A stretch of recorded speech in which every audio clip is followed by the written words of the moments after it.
Welcome back to KCBD Sports Extra. I'm Justin Margolis, and I'm joined here by this week's Team of the Week, the Post Antelopes. They boast a 4-0 record now after beating Slayton this past Friday, and we'll talk to Coach John Wright and a few of the players. All right, Coach Wright, obviously really exciting to get a win this week, but this is your fourth season now with the program. Last year, obviously, the success going 13-1 and really bringing this program back. Now you're off to a 4-0 start this year. What do you think's continued to lead to that success that you guys have been having?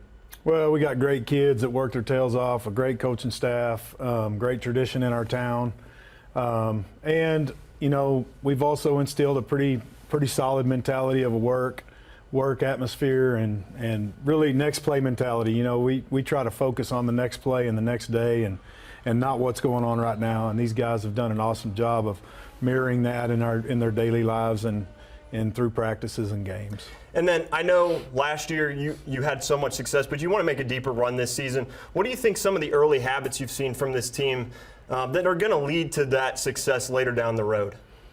You know, as coaches, we study statistics and look at. I'm trying to keep track of where we were last year compared to where we were this year, and right now we are ahead statistically in a lot of categories that we weren't, you know, so good at last year. So that's kind of what I'm looking at. But the message yesterday morning and going forward is that, you know, we've got to put that game behind us and continue to grow and get better each week if we're going to go further than we did last year. And that's the message, and focus on the next game. And then you knew Slayton was going to be a tough game. It was a one-score game last year. They're a rival game. Just what did you see from that matchup, and how proud are you that your players came through in the biggest moment? Well, honestly, Slayton is very big and athletic. They're just such an improved program and team that we knew it was going to be a dogfight. And so, you know, when you keep the next play mentality, you know you're always in a game, and these guys did a very good job of that. A lot of respect for Slayton's kids and coaches. They've just done such a great job, and they're going to play football for a long time this year as well. And then early in the season, you guys kind of rolling through your first three opponents. I'm sure you knew adversity was going to come, and I'm sure you welcomed those types of moments. What did it mean for you personally to see, especially a big play happen at the end of that game, to really pull it out there and know that your team can push through the adversity in that situation? Well, it means the world to see our kids mirror the things that we talk about on the daily. You know, about being ready for the next play, playing the game correctly, being in the right place, doing what your coaches tell you to do. Those are the things that make us proud as coaches when they do that. And these guys have done an awesome job of continuing to do that each week. And hopefully we will do it again next week. And then the last one for you, Coach. It was pretty impressive to see what was happening after you guys won the game. We were watching it in the station on the broadcast. I saw you got tackled a little bit, all these coaches chest bumping, everybody's having a great time.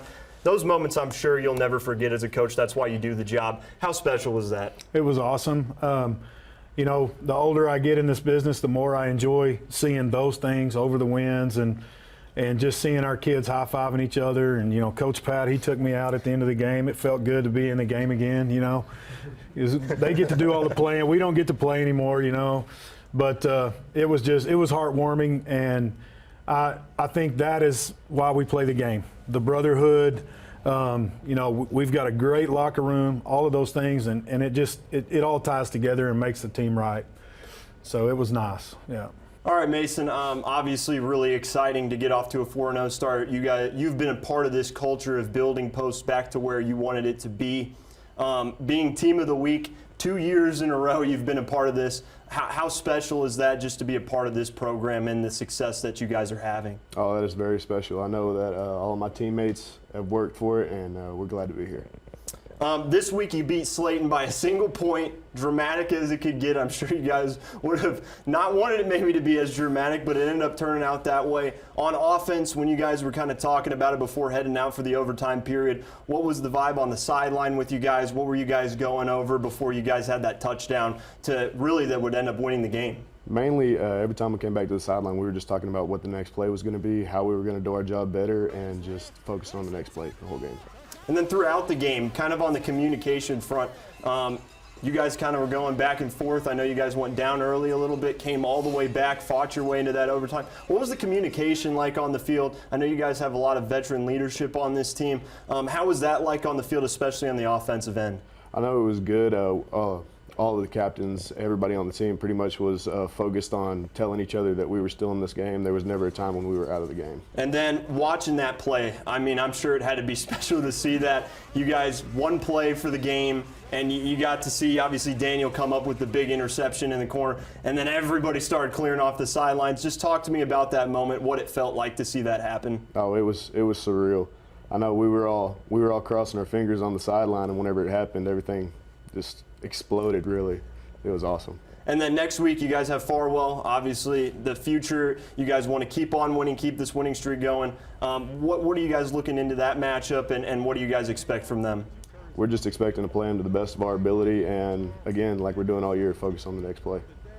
All right, Daniel, I know you knew it was going to be a challenge taking on a Slayton offense that had a lot of weapons and was really an improved team from last year. How much confidence as a team does coming up with those plays in the overtime period give you guys moving forward?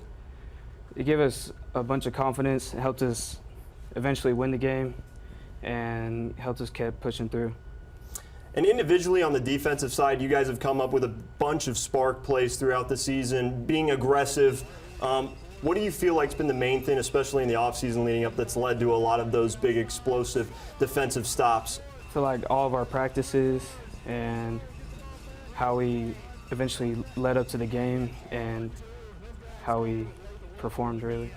And then I'm sure you never know when those moments are going to come, the special moments that only happen maybe once a season even. But that overtime period, when the ball was thrown and lofted up towards your side of the field, what was going through your head when you made the interception, and what was the celebration like?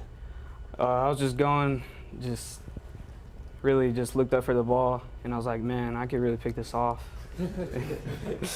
And the celebration is just everybody started piling on top of me, started laying on me and just celebrating, and it was great.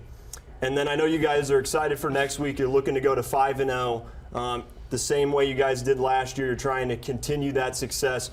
Taking on a Farwell team, what do you want to see from this team next week, and how are you preparing for them?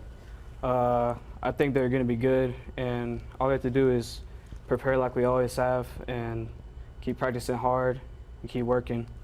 The Post Antelopes are this week's End Zone Team of the Week after a 4-0 start in the 2025 season. Up next, they'll host the Farwell Steers with that game set for Friday night at 7 p.m. Stick around, we'll have more KCBD Sports Extra when we come back.